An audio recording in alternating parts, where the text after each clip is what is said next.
या राज्यामध्ये वाळू धोरण आत्ता आलाय 8/4 आणि 30/4 आलाय.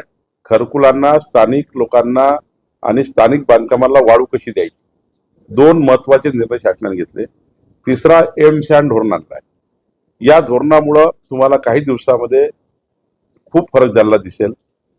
मी हे सांगितलं की वाळू चोरीमध्ये इन्व्हॉल्व असलेल्या, ते वाळू चोरींना सपोर्ट करणाऱ्या अधिकारी असो, कोणी असो, त्याचा डेटा सरकारकडे आहे. त्या डेटावर सरकार काम करत आहे. 2-3 अधिकारी आमच्या तुमसर मधले, भंडाऱ्यातले सस्पेंड झाले. सस्पेंडच नाही, नुसतं सस्पेंड करून चालणार नाहीये, तर पुढच्या कारवाया फार गंभीर असणार आहे.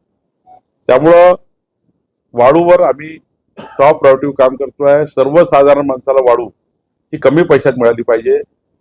50,000, 60,000 रुपये एका ट्रकचे गरीब माणसाला लागतात. त्यावर आम्ही काम करतोय आणि मला असं वाटतं की थोडा काळानंतर दुरुस्त होईल.